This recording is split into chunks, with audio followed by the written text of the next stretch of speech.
Several of our program areas require licensure. So there's that part of it. They're also the ones who take the information that comes from our field inspectors and processes it. So if there's a violation that's noted, they're the ones who issue administrative actions. Bureau of Inspection and Incident Response, they're the ones out there collecting information for us to look at and being sure that things are done according to the laws in Florida. And we have a laboratory bureau, and then the bureau at the very bottom right corner, Bureau of Scientific Evaluation and Technical Assistance, they're a group of experts. They're the ones who are helping us register pesticides in the state, looking at things like environmental fate, and we've got a whole team of mosquito control experts and pest control experts, so that's a really fun group to work with. I'll talk a little bit more about what they do in a minute. So AES, Division of Agricultural Environmental Services, or AES, we're responsible for a lot of program areas. I like to say I wear a lot of hats. So depending on the day, I might be working on mosquito control or pest control, fertilizer. It just depends on what the hot topic is. But we're responsible, which is a little bit unusual. Some divisions only have 1 or 2 statutes they're responsible for. Our division is responsible for 6 statutes and 7 rules. So there's a lot of things that are going on in this division. And rather than give it to you in statute terms, just in program activities, we license and inspect pesticide applicators and dealers on the agricultural side. And we also license and inspect pest control companies. So the folks who are coming into homes or into businesses or restaurants and doing applications to be sure we don't have pests. Also folks who do applications to your lawn. We also license and inspect folks who manufacture fertilizer, seed, feed. We actually have a pretty stringent pesticide registration process, which I think is really unique compared to what other states do. I'll talk about that in a little bit. And how we manage those products is also unique. And then we have a great laboratory that does analysis work on pesticides, feed, seed, fertilizer, and then again, that final piece of working with mosquito control programs across the state. Okay, so lesson 1, 22 years ago, I was an animal science major, had this agricultural degree, and really didn't have any big leads. And I think that back then I was disappointed. I ended up in just finding a job with the Department of Agriculture in what position we would call OPS, or other personnel services. It wasn't a permanent position. It's something that, you know, it was actually very, very low level. It was basically, my job was in the pesticide certification section, mailing things. I was like, man, I've got this degree and I'm not using it. I'm just helping with mailing things out. But I will say, if it weren't for that first job and getting in the door, I wouldn't be in this seat today. So it was good to have a job, and I was thankful for the job, but very impatient. But looking back now, it was a good move to just get my foot in the door. And I landed in the pesticide licensing section. So to tell you a little bit about what we do for pesticide licensing, there are pesticides that are considered restricted use. They come with a little bit more risk, and so it requires applicators, agricultural applicators, to have a license to apply those, because we want to be sure that they've been tested and have a good understanding of proper practices and safety. So ended up in that section learning a little bit about what we do and the type of inspections we do. We go out and we make sure that pesticide applicators are using products according to the label. We like to say the label is the law, which is very true. You have to follow those instructions on the label. And that helps protect not only the applicator, but other people who may be in the area, animals, the environment. So it's really important. And so I landed in this pesticide section and thought, oh, there's some pretty important things that are going on. But it was good to just kind of get started and get my foot in the door with this group. And in the same time, I started to learn a little bit about what we do with pest control. Now, again, pest control operators are using pesticides in our homes or around our homes, but they also have to be doing it according to the label. But there are other requirements too for licensure, and there's all kinds of contracts. You may have one, or your parents may have one for their homes, or if you have a business, you may have a pesticide contract. And occasionally we get complaints about fraud. And so where it's a little bit different from agriculture, it's a service that they're providing to consumers in the state. And those are the kind of things we inspect and sometimes find things that aren't being done properly. So it was kind of neat to think about, all right, we are part of this bigger picture and helping consumers across the state. Okay, so lesson 2 kind of came as I moved into another area. I had a chance to take a promotional opportunity, and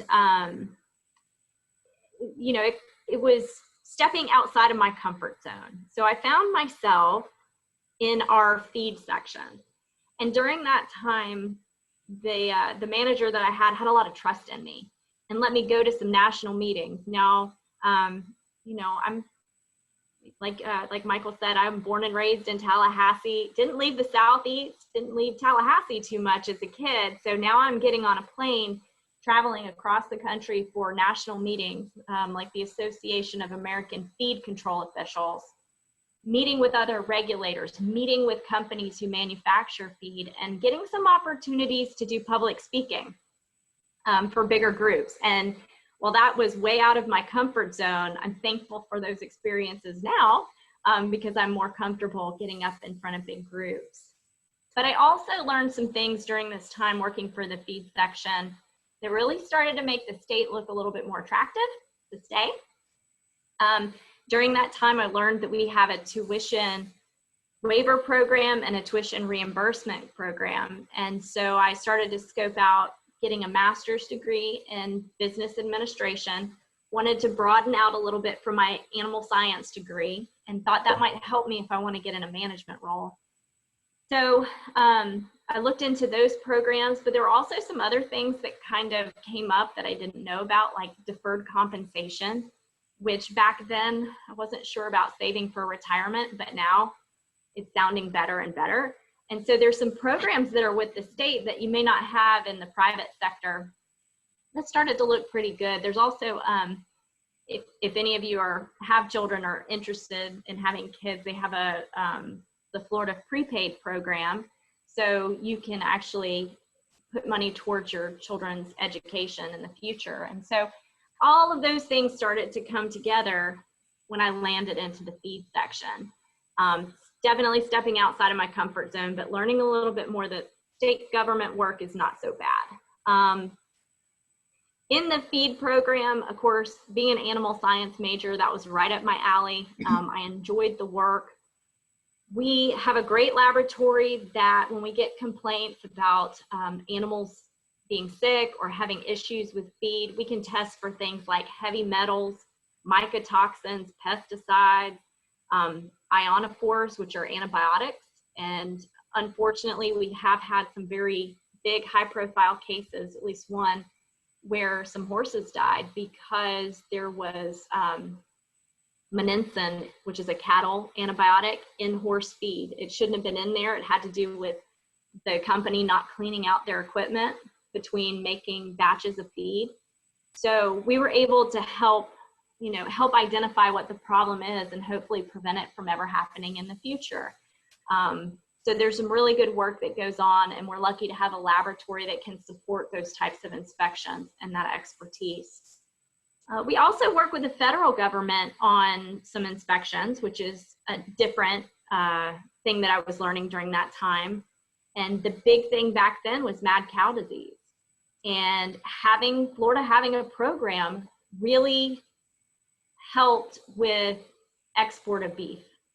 If states or the country didn't have a program to put some measures in place to prevent BSE or mad cow disease, then that would definitely put our exports in jeopardy. So again, starting to feel like being part of the bigger picture and helping the state.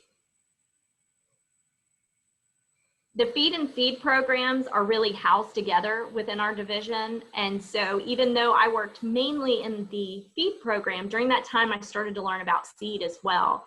And seed is really important. I have a coworker, a good friend, who says that that is the most important program we have, because you can have errors in fertilizer, or you can have errors in pesticides, but if your seed does not germinate, you have nothing. You have no crop.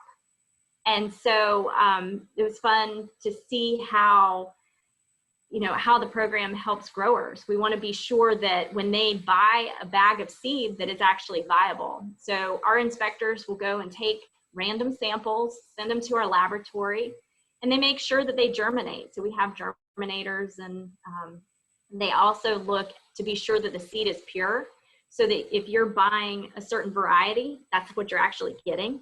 And they also look for noxious weed seeds, which is a big problem. If you are purchasing seed for pasture grass, and next thing you know, you've got tropical soda apple popping up everywhere and covering your field, that's not going to help feed your cows. So a lot of good work is going on in the seed section. I have a question. Sure. Oh, I'm not an agricultural major, but what is apple seed? You said. Oh, tropical soda apple is it's an invasive noxious weed seed, or noxious plant. It's a really unique looking plant. It has some little spikes, and it has these little fruits, which unfortunately just produce more seed. So the big challenge with these plants when they pop up, especially if you're a hay producer, is you don't want to cut your hay and include those seeds, then you just spread it to somewhere else. So there's certain things that, certain types of plants that are on our noxious weed list, and you can't allow that to be in a bag of seed that you buy at the store.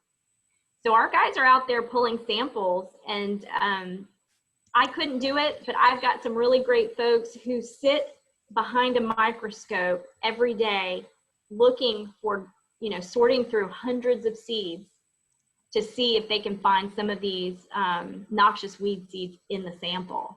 And if we find it, then we have some recourse. The seed company can clean the seed, which they put it through big sieves to try to sort out the weed seed, or they can dispose of it. I hope that helps.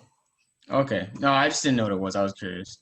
I didn't either. Honestly, we don't see much of it up here in the northern part of the state, but when you drive south, you'll see a lot more of it. It's a little bit more prevalent. I don't think it likes the cold as much, but it is a big problem. Thank you for asking. No problem. Thank you. Okay, so worked in the feed section, and then I got this question and opportunity, I guess, to do a lateral move. And most of the time when you move around in state government, you want to get a promotion, you want to, get a pay increase. But this opportunity came up for me to do similar work, but in a different program. And so I moved into the fertilizer program, and I kind of learned that a lateral move is not always a bad thing. When you expand what you know, it's going to add value to your resume, but it also might help you in the future. Now that I'm division director and over all the programs, I'm very thankful that I had that time working in fertilizer, because I have an understanding of how it works from the very, from the very enforcement level of things. So the fertilizer program, kind of our little slogan for it is, what we're out there to do is to be sure that what's on the tag is in the bag. Growers are going to select fertilizer depending on their crop. They want to be sure that they get the nutrients that that particular crop needs. And or even your lawn fertilizer, you want to be sure that you're getting what will make the grass grow and what's important to the grass. So the fertilizer labels will have a guaranteed analysis, and it'll guarantee a certain percentage of nitrogen, phosphorus, magnesium, calcium. And so what our inspectors do is they go to the fertilizer manufacturers like this one here on the screen, and they pull samples. And there's a whole process for getting a uniform sample. The samples get sent to our laboratory and they get analyzed. Where this program is pretty unique is if there's a deficiency, if they don't meet that guarantee, there's a penalty involved, but the penalty doesn't come to the Department of Agriculture, it actually goes to the grower. So the fertilizer companies, if they short a grower so much nitrogen, they actually get paid by the company to the grower for that shortage. So it's a really unique program. It definitely helps the growers, and it also helps keep an even playing field between the manufacturers. So so it's a different program, it's a unique program, but I think it's one that has a lot of value. In the fertilizer program, there also are some environmental factors that play in for lawn and garden products, where Florida limits the amount of nitrogen and phosphorus that can be in the bag, or the rates that can be used by homeowners on the bag. So that's another one where we don't really have the regulatory authority to say you can't put that out, but we can say what goes in that bag needs to be reasonable for lawns so that we can help protect our waterways in Florida, which I'm sure many of you know is a very big problem. Okay, so from those program areas, I began to kind of move towards a management role. And during that time, it kind of becomes apparent that you've got to think about what kind of leader do you want to be. And I think that it's really good, even now, to watch people and start to think about what kind of leader you want to be. When I worked in fertilizer, I remember that the fertilizer manager who I worked for was an expert. He could, if you asked him a question, he could say, well, in chapter 576.061 Florida statute, it says, he knew his stuff. He knew his program. And I thought, you know, I want to be that familiar with what we do. I want to be the expert and I want to learn. And then I had another manager who I worked for in animal feed when I was in the feed role. And he was the type of manager who would give you a project and let you go. He trusted his people until you give him a reason not to trust you. But I thought that, you know what, that's really something that I could look up to and I want to mimic. Now, don't get me wrong. There are certainly managers that you go, I don't know that I enjoy working for that person. I think I would do things a little differently. So you can learn from anybody. It's just picking the things that work for you. And so that was during that time when I was transitioning to a management role, I was really paying attention to the folks around me. And as a manager, when I got into the role over the Bureau of Licensing and Enforcement, and even now as the director, I think it's so important to surround yourself with really smart, driven people. I will be the first to admit, I have no problem hiring people that are smarter than me. In fact, I got tons of them. But surrounding yourself by really smart people, you gain confidence and you can work through problems together. And so, you know, I don't know how great advice that is, but that's something that has served me very well. And one place that is very apparent is when we look at our laboratory. So my career to this point certainly has been more enforcement and licensing and understanding law and rule, but I am not a chemist. I'm not a biologist as far as the laboratory work goes. And it was really eye-opening to see what goes on in the lab. So I know I've talked a little bit about our feed, seed, and fertilizer lab work, but pesticide lab work is really cool. They, when we get a complaint, sometimes there may be a drift complaint. One neighbor sprayed a pesticide and the other neighbor said, you killed my roses. So our inspectors will go out and they'll collect samples. They may collect soil, they may collect vegetation, they may collect water, depending on what the case is. And those samples go to the lab where they figure out how to analyze it to retrieve any pesticide that's there. And that way we can build a case and say, yes, that neighbor sprayed your roses, or no, they didn't.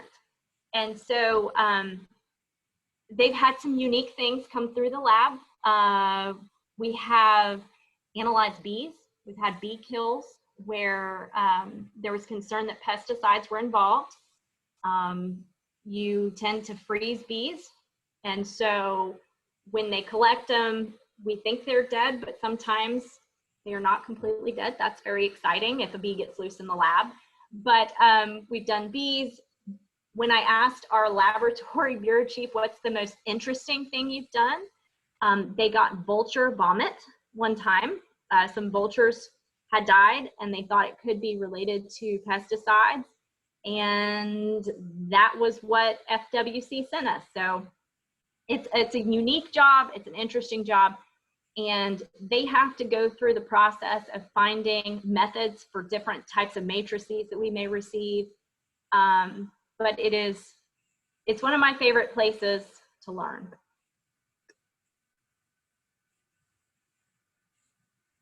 And then another place that I think, talking about surrounding yourself by really smart people, is our pesticide registration section. Now this is in our Bureau of Scientific Evaluation and Technical Assistance, which is a mouthful. But when it comes to registering pesticides, and now when I say pesticides, that doesn't mean just insecticides. It's herbicides, it's rodenticides, it's household cleaning products, disinfectants, which are a big one right now during this time of COVID. And what happens is pesticides get registered by the U.S. Environmental Protection Agency, and then states register products. A lot of states say if EPA registers it, we'll stamp it and we'll register it in our state. Not the case here in Florida, but we have a really unique environment in Florida that's sensitive. We have endangered species we have to worry about. We have a low water table. We have areas that have clay. We have areas that have sand and rock and limestone. So the topography, the different things that we look at are very Florida specific. So every pesticide that comes through, every new active ingredient is looked at very carefully by Florida for a registration. And so we have a group that basically evaluates and manages pesticides for our state. We have an expert in endangered species, we have a geologist, we have a human toxicologist, we have an ecotoxicologist on staff. And a lot of states look to Florida to see what we're doing when it comes to new ingredients. Now, we don't do this in a bubble. We also have a pesticide registration evaluation section or group that gets together, pesticide registration evaluation committee, PREC, P-R-E-C. They get together once a month and look at the products along with our scientists. So we pull in folks from the Florida Department of Health, from the Florida Department of Environmental Protection, from Florida Fish and Wildlife Association. We want to be sure when we register something in Florida that it's safe, that it won't cause impacts that we haven't thought about. So what happens is sometimes when we look at stuff, maybe we don't register it for Florida, or maybe we say, you've got to change your label to put some additional restrictions or well setbacks, or you name it. So really proud to have such experts on our team, but also proud of the way they work with other agencies to get this very sensitive work done. Okay, so lesson number 6, I think you got to find what you believe in. And I don't know if it's apparent yet, but I definitely believe in the work that goes on in this department. And one of the big drivers for me is I feel like we're helping others. And so that's what keeps me here and keeps me engaged. And one way that we really help others is by supporting mosquito control programs. I don't know that any of us could live in Florida without some level of mosquito control. We certainly have a lot of disease vectors. You've probably heard about the Zika outbreak a couple years ago, dengue. We've had West Nile and Triple E cases this year. there's good reason that we need to control these arboviral vectors. And our team, while we do regulate mosquito control, we go out and inspect to be sure that they're doing the proper things and following the label on the products they use. But we also provide technical assistance. So we have a group, you can see them here now, that can identify mosquitoes. There's a ton of different species of mosquitoes. So we have folks who can help train counties if they need help with identification. We can teach them how to trap if they've got new employees who don't know how to do surveillance trapping. So we provide a lot of technical assistance. And one really cool thing that we have is when a storm happens, we have the ability to go in and help. And this is kind of just some of the storms that we have responded to. But basically, if a county is fiscally constrained and we've had a storm come through that's taken out our power, we've got trees on the road, so we've got people out there who are trying to get our lives back together. We don't want them to have to worry about mosquitoes or getting a virus because of it. So our agency will contract with private contractors and go out and make applications in areas where they're trying to do recovery efforts. And I think sometimes a picture paints 1,000 words.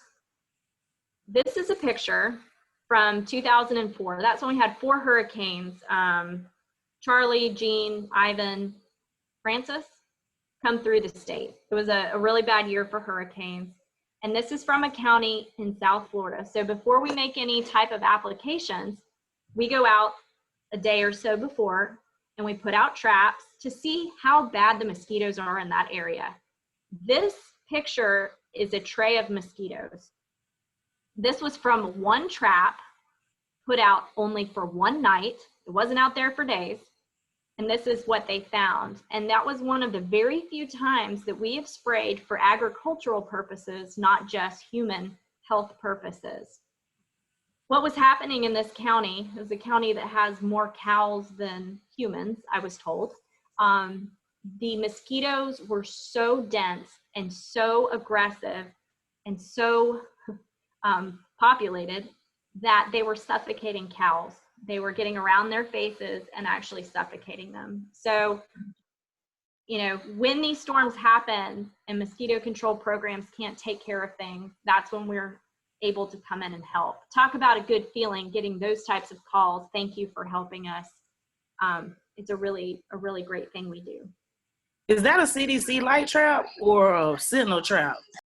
That would have been, it wouldn't have been the BG Sentinel. I think it would have been the light trap. Interesting. Yeah, that's a lot of mosquitoes. Good question. Looks like my backyard right now before I spray the cutter. It's interesting that I'm doing this presentation right now because our team is evaluating what's going on west of us. That's a lot of water. And our prediction is a lot of water means a lot of mosquitoes. Yeah. It will all depend on how quickly that runs off. If it sits around for a while and the eggs start hatching. Yeah, I have a bird bath in my backyard, and I didn't realize it's a small one, but I didn't realize how much they were coming out of there. And then I started mowing, and I was it wasn't this bad. I'm just joking, but I was maybe a few minutes in. I was like, I can't do this. I can't stay up. I had on shorts, and it got rough. And I found out it was the bird bath this entire time. So I got to figure out I had to take it down, but so I'm trying to figure out how to treat the water and all that. So put on my mosquito control hat. Probably the best thing you can do is just dump it once a week or twice a week and take a scrubby brush and scrub around the edge, because what happens with mosquitoes is they lay eggs just above the water line. And so when you get a little water that fills up, all those eggs hatch. So if you just rinse it and scrub like a scrubby brush a couple times a week, you're probably good. Or you can get little BT tablets. It's like a donut looking tablet or something. Mm-hmm. Yeah. But during Zika, we spent a lot of time doing education, and actually had a chance to go door to door and talk in some communities where we found they had a case of Zika, and we had to go and make sure that folks understood about drain and cover, you know, get the water out and protect yourself. Yeah, it's rough. Yeah, agreed. I do enjoy, I've turned, my husband jokes that I am an entomologist now. I am not, but I hang out with a lot of really cool entomologists. So anytime there's a bug in the house, he's like, that's your job. I'm like, I don't know that it is, but I've learned a lot, and I really enjoy that part of our division. So final lesson, never stop learning. I think the day that I get bored and there's not something new to learn is the day to move on. But I can say, honestly, I think almost every day I learn something new from the people around me, or even from our regulated community. They'll ask questions that we've got to figure out. And that's what makes it fun. So a couple things that are on our radar. It'll change by the day, but just today, we are doing a lot of work educating on bed bugs. That continues to be a problem, not just in our state, but across the country, and how to deal with them and how to treat them. And to be sure that pest control companies are doing the right things when they go to treat for bed bugs. Another challenge we're going to continue to have is there are some major pest issues and disease issues in citrus in our state. And because AES does pesticide registration and regulation, it's an opportunity for us to work with companies that come to us with new solutions, because there really needs to be one. Invasive conehead termites. If you look at the picture to the right of the screen, that's a termite nest. Conehead termites are invasive, and in the United States, the only place they're reported to be is in Broward County. So our team has been working on an eradication effort. They're super aggressive. We found them in avocado trees. We have one really crazy picture where this house just had tons of them, but they actually ate the handle of a broom. So they're very aggressive, and they're definitely a termite we want to get rid of. We don't want to be treating them all across our state. So that continues to be one. I talked a little bit already about ionophores or antibiotics in animal feed, fertilizer, water quality issues. Formosan termite resurgence, I probably should change that to Formosan termites are here to stay, and we got to figure out how to deal with them. It's not really a resurgence anymore.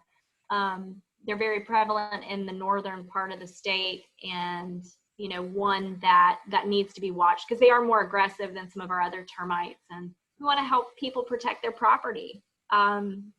Another challenge that is always going to be on the radar and probably will be even worse in the future is the interface between agriculture and urban areas. What immediately comes to mind is Hillsborough County, where we have Strawberry Field neighborhood, and working through some issues that pop up with that kind of close agriculture and urban interface is important. And they've done a good job of working with their community down there, some of the growers and the associations that really work hand in hand well. But that's going to continue to be an issue. And finally, our agency has put up an industrial hemp program this last year. Very exciting, brand new industry. Who knows what the challenges are going to be? And of course, we have medical marijuana that's regulated by the Department of Health, but we touch it in some ways, like our food safety office is doing the medibles, looking at marijuana in foods for medicinal purposes. And so my point is, there's never a dull moment. I've enjoyed the journey. It's going to continue. I think that when you're out looking for a job, you've got to find something that just speaks to you. And surprisingly, the girl who got an animal science degree and thought her path was going to be different ended up in pesticides, fertilizer, feed, mosquito control, and I've loved every minute of it. So I hope you find what speaks to you. If you're at all interested in working with the department, we do have a website, which is at the top of the screen, that will give you any vacancies that are with FDACS with our department. The second link is for all state agency vacancies. So if you think that state government might work for you, there's a lot of things that are available. And I would say you should check back often because we have positions open weekly. Depending on who's coming and going. Again, don't be afraid of some of the entry-level positions to get your foot in the door. I think that people who are really driven shine and find a way into more opportunities. And so, so I hope you'll take a look at our fdacs.gov/careers. I did find out we do have internships available with our department. And that is done a little bit differently. You'll see the information on our careers website, but they do require at least 20 hours a week, that kind of commitment for whatever semester that you would be interested in. And I don't know how many opportunities there are, but you can send a resume to careers@fdacs.gov if you're interested. I did notice also on our careers website that there are some FAST fellowships that are with our Division of Food Safety. And if you have a minute to click on the video that's attached to that, it'll give you a good idea of what that involves. And it's just another great opportunity and a foot in the door. So with that, I will stop talking. I hope I haven't put you all to sleep. But if you have any questions, feel free to take down my information, my email address. The bottom is just our main website. And the very last one is our general AES CARES email address for general questions. But feel free to reach out to me directly. I hope that helps. And if there's any questions, I'm happy to take them now.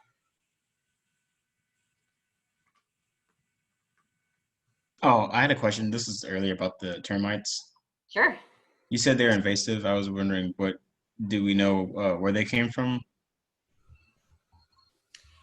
We don't know for certain, but the area that the conehead termites showed up was near a port. So we think that they probably came in on a ship. A lot of times pallets, if you think about how items are stored and shipped, they're on wooden pallets. So it would be very easy for them to hitch a ride. So that's our guess, but like the actual origin or where they, the country they came from, we don't know. Okay, thank you. No problem. So I have a question. Sure. Do you have any opportunity for the international students? I'm sorry for? Do you have any opportunity for the international students? International students? I think that they would all be the same. You would probably just go to the career website and see what's available. On that website, there should be contact information too. And that, let me back up. This email address, that might be a good one to email and inquire. Because there may be some very unique opportunities available that I'm not aware of, and that will go directly to our recruitment office.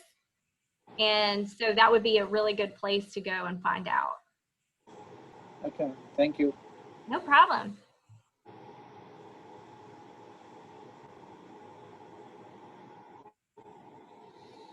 Well, great. This has been really fun for me. I appreciate you letting me do this and share a little bit about my journey. And I hope that you all have really great things ahead of you. I'm sure you do.